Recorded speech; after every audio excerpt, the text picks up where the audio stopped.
This happened back in 2016, and I'm still getting over all of the grief.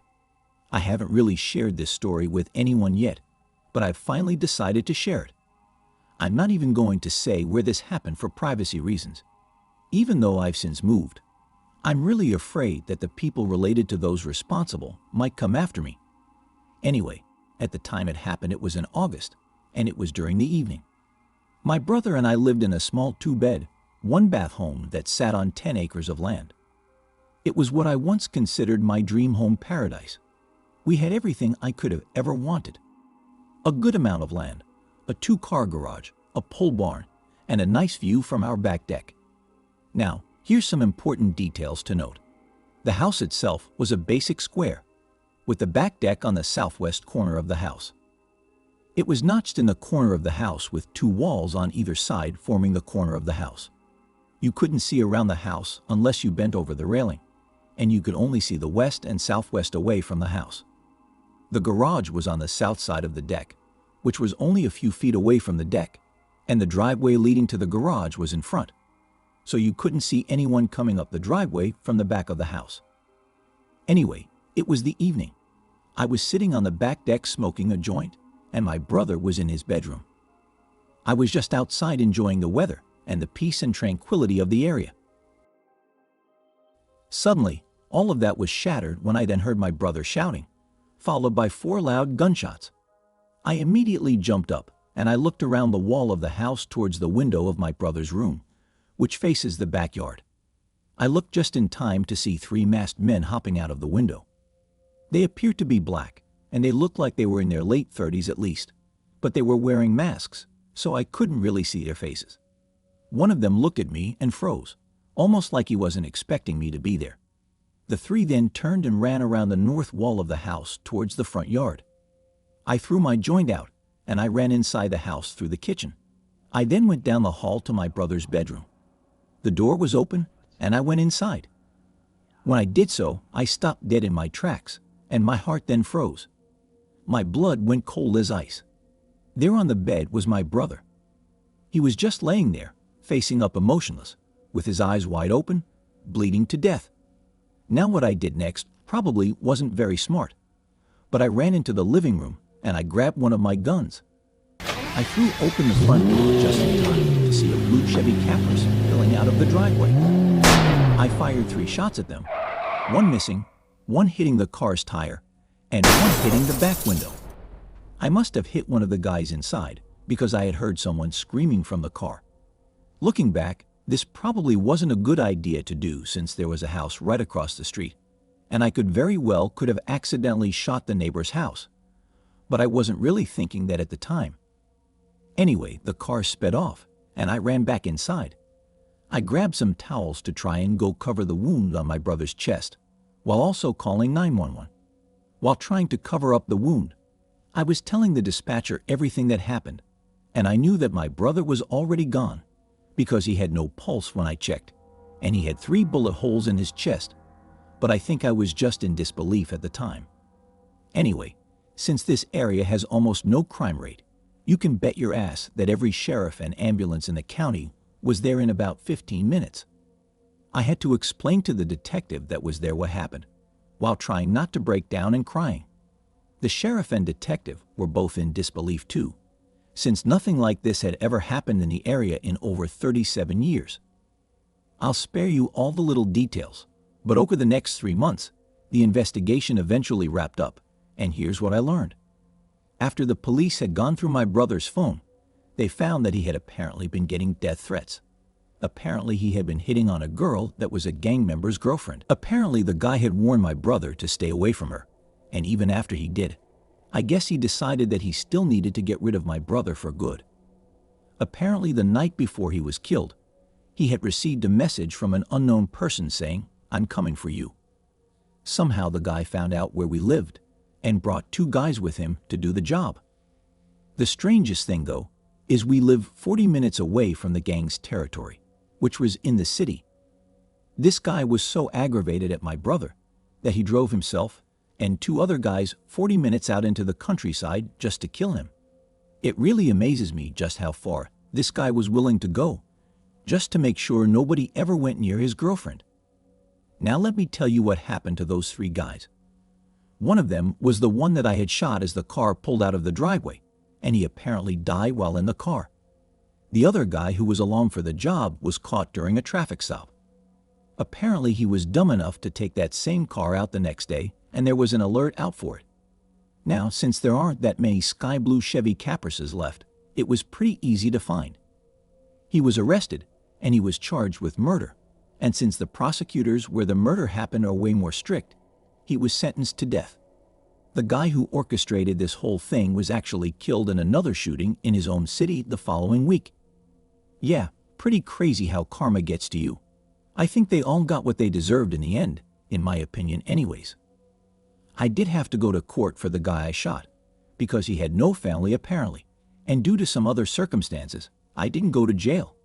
I did get a hefty fine though for dangerous use of the firearm, probably due to the fact that I could have accidentally shot my neighbor's house, and I had to take a gun training class after that, but I didn't care.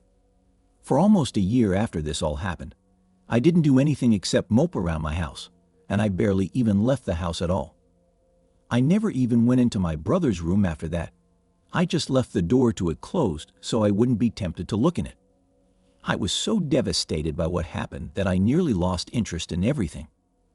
I ended up just packing up all my things and moving out shortly after. I just couldn't stand to be there anymore, nor did I feel safe there anymore after what happened. My brother and I were really close, and to lose a loved one so tragically and suddenly in your own home is devastating. It was sad because I really loved that house and my brother. I honestly thought it would be our forever home, but I just couldn't stand to be there anymore. I moved 8 hours away, and I haven't been back to that house since, and I honestly don't think I ever will. I do still own the house and the land. I just don't think I can ever go back.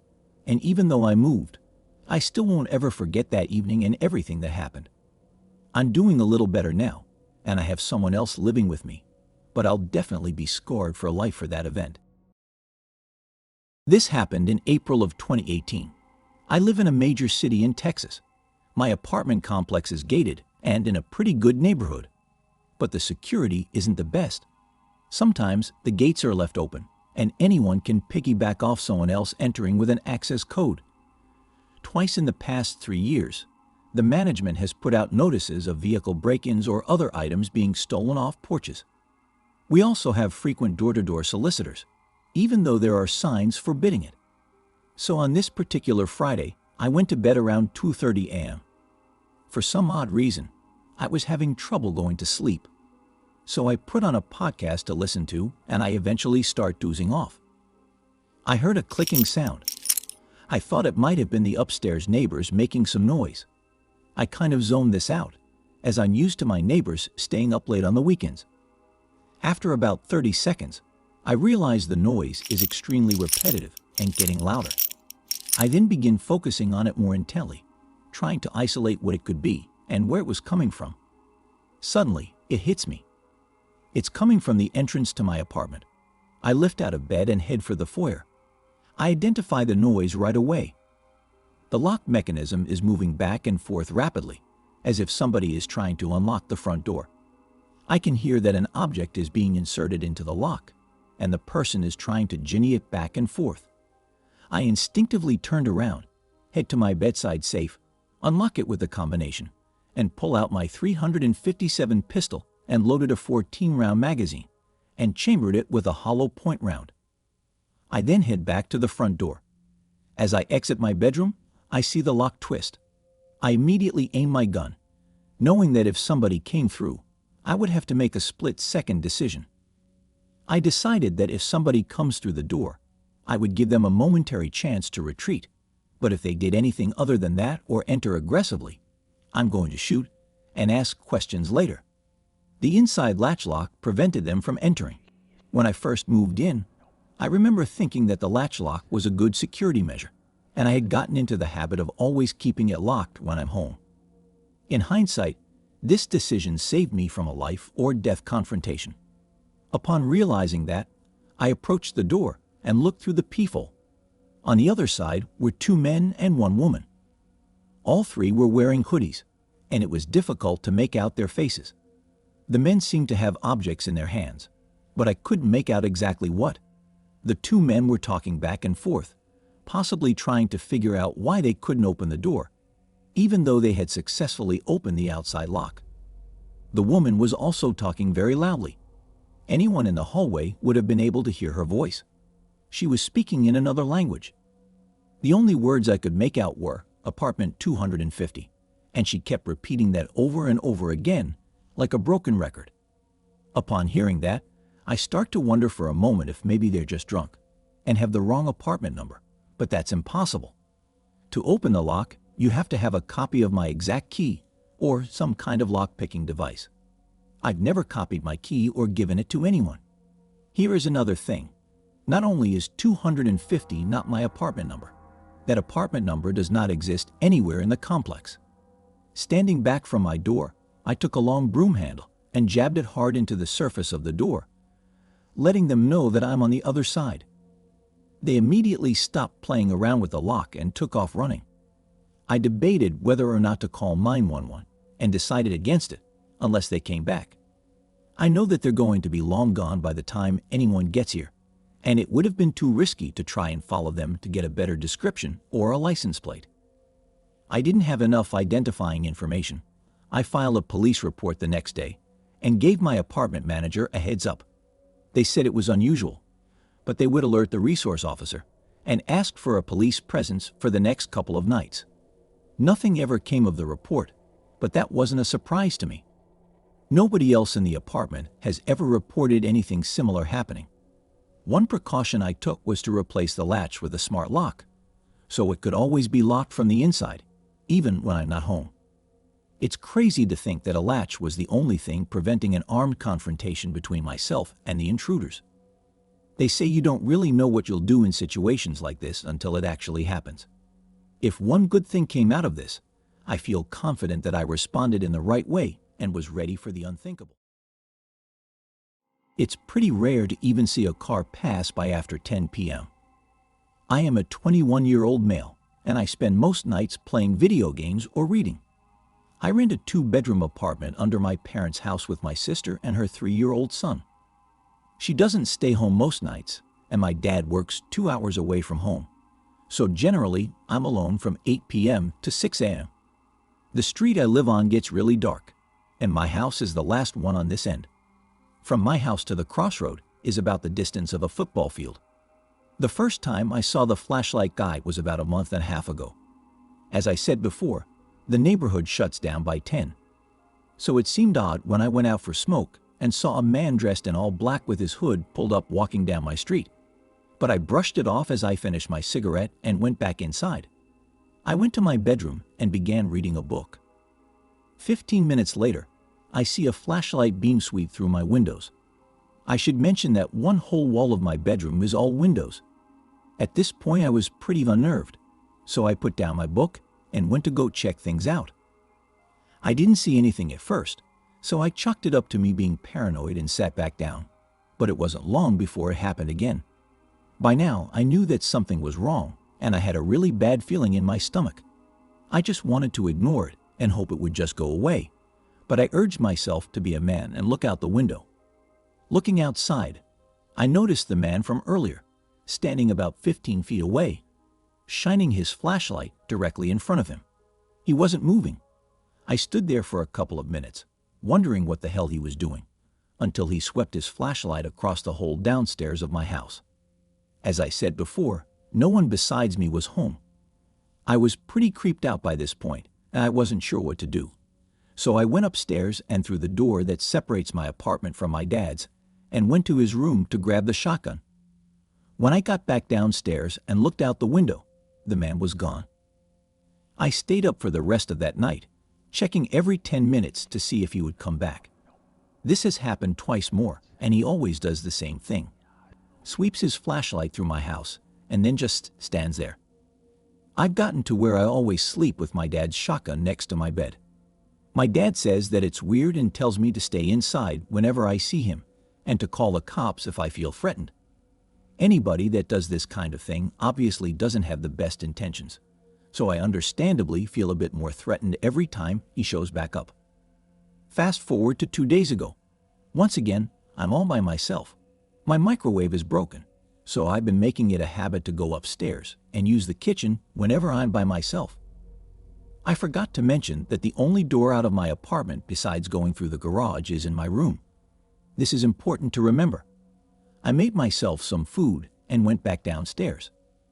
When I got into my room, it was freezing cold. I live in Vermont, so this time of year I always left my door shut and locked and put a towel under it.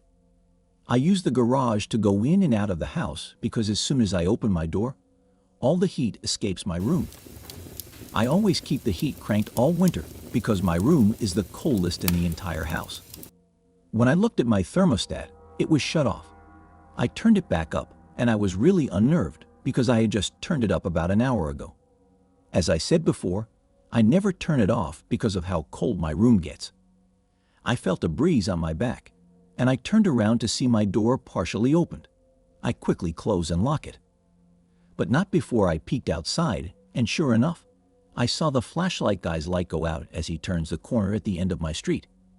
The next day, I told one of my neighbors about what happened, and they told me just a couple of weeks prior. A woman that lives in the same neighborhood was alone, watching TV with her daughter when someone broke in. I guess they heard the intruder coming through the door and locked themselves in their bathroom and called the cops. Whoever broke in must have taken off when he heard the sirens, because when the police got there, the back door was wide open, and nobody was in the house. I don't know who this flashlight guy is, or what the hell he went into my bedroom for. But at this point, as you can imagine, it's got me on edge. Since the other night, nothing more has happened. I have been keeping a light on outside, and a couple more throughout the house during nights, so it doesn't look like I'm the only one here at night from now on.